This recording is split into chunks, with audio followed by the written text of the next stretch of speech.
Hi, I'm Laura Cavicchi, founder of Thirsty Lotus. What I want to talk a little bit about is what I call the emotional bank account.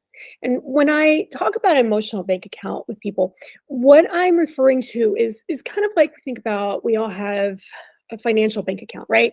And you make withdrawals and deposits and all that stuff, right?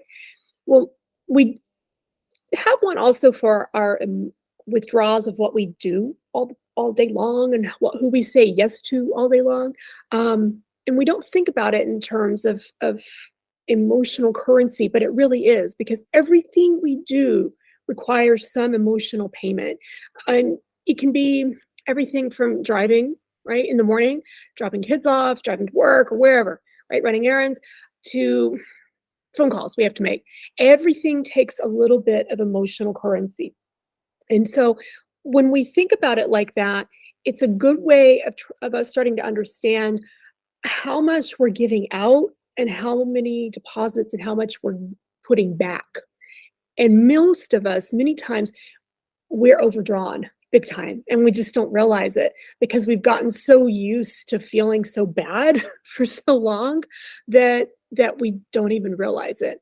And so when I talk about it in a way of emotional, like an emotional bank, right, an emotional currency, it's a really good way to start understanding, well, just how much am I giving versus what am I giving back, right?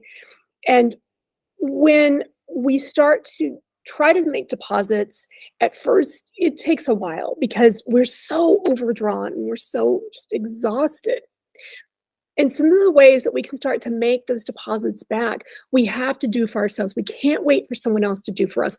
We can't wait for someone else to say, "Oh, you look so tired," or "You look so stressed," or "Hey, what can I do for you?" Those are great when people do that and they really mean it. But it's not very often, right? Because everybody's running around trying to do for everybody else anyway. And so nobody's really there for us in the way we need them to be on just the regular. And when we have those people, we're very, very fortunate. But we also have to think about how do I do this for myself? Because we have to rely on ourselves to make sure we meet those needs for ourselves. And when you start to think about it in emotional currency of I break it up like you've got 100 emotional dollars, right? So how much are you spending every day? And 100 is just an easy round number, right, to think of and to kind of start to put in that process. And so some of the ways are very simple. For example, just sitting and taking 5 minutes to yourself in the day. And 5 minutes, again, it doesn't seem like much, right? And what's that gonna do? Well, it's a lot better than zero. And so it's like slowly starting to build on finding things that we can do for ourselves, but it has to start in small increments. If we try to start too big, most likely we're gonna lose focus and we're gonna feel like we failed. So starting small, 5 minutes during the day, and it can be anything from sitting and meditating, right? Just closing your eyes just for 5 minutes, right? And just breathing to, you know, using an aromatherapy oil that you really enjoy or a scent that you really enjoy, just something that gives back for a minute.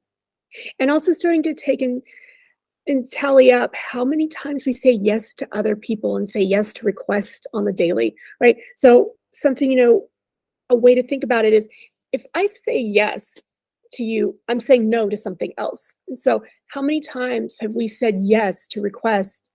That's we're saying no to something else that we could be doing for ourselves because if we can't do for ourselves, we aren't going to be able to do for others. And so it's so important to think about and to be aware of how we're feeling because it does affect then what we can do throughout the day. And it affects also how we are going to feel about ourselves because liking ourselves starts from the inside. So we could look amazing on the outside, but if we don't feel good on the inside, we're going to get really burned out. So for more information and products that can help with feeling like we're filling that emotional bank account, visit us at thirstylotus.com.